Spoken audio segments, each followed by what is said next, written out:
இன்னைக்கு லஞ்சுக்கு என்னன்னு பார்க்கலாம்.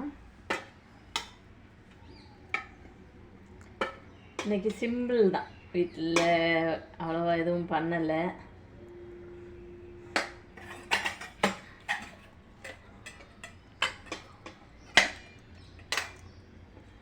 எனக்கு இந்த மாதிரி ரைஸ் தான் பிடிக்கும். அந்த சின்ன ரைஸாக இருக்குல்ல, அது ரொம்ப பிடிக்காது எனக்கு.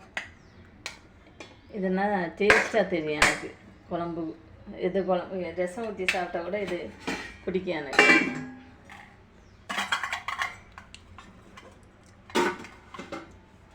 இது பச்சை பயிறு போட்டு குழம்பு, தேங்காய் எதுவும் அரைக்காமல் தான் பண்ணியிருக்கேன். எதுவும் நான் முன்னாடி வீடியோ போட்டிருப்பேன்னு நினைக்கிறேன். இது சிம்பிளாக சொல்கிறேன். இஞ்சி பூண்டு சதைச்சிட்டு,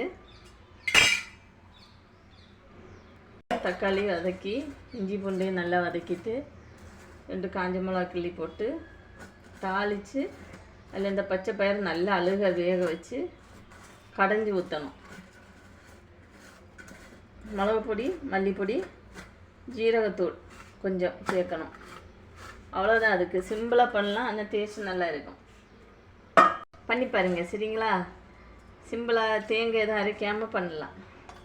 தேங்காய் அரைச்சி பண்ணுறதா இருந்தால் 2 உருளைக்கிழங்கு வெட்டி போட்டுட்டு, கொஞ்சம் தேங்காய், பெருஞ்சீரகம் கொஞ்சமாக, சின்ன ஜீரகம் கொஞ்சமாக அரைச்சி சேர்க்கணும், சரிங்களா?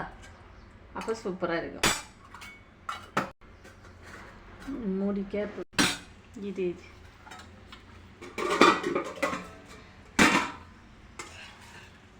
இது வந்து வெறும் வெஜிடபிள் தான். இதுலேயும் நான் தேங்காய் எதுவும் சேர்க்கலை.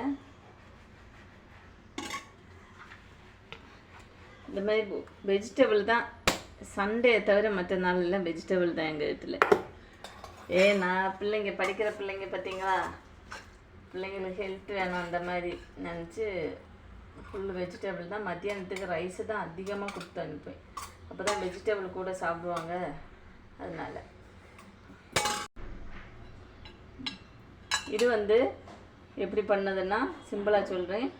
ஆயில் ஊற்றிட்டு, தண்ணி எதுவும் ஊற்றாமல் தான் வேக வச்சு எடுத்துருக்கேன். ஆயில் ஊற்றிட்டு, கடுகு ஜீரகம் போட்டுட்டு, காஞ்ச மிளகா கிள்ளி போட்டுட்டு, பூண்டு மட்டும் நல்லா தோடோடு இடித்து போட்டுட்டு, அதையும் நல்லா வதக்கிட்டு, எல்லாம் வதக்கி, இந்த வெங்காயம் காயும் போட்டு வதக்கிட்டு, மூடி போட்டு வேக வச்சு, மிளகுத்தூள், மஞ்சத்தூள், காயப்பொடி இவ்வளோ போட்டு, ஜீரகத்தூள் போட்டு நல்லா இது பண்ணி இந்த வீடியோ பிடிச்சிருந்தால் லைக் பண்ணுங்கள், ஷேர் பண்ணுங்கள், கமெண்ட் பண்ணுங்கள், மறக்காமல் சப்ஸ்கிரைப் பண்ணுங்கள். ஓகே.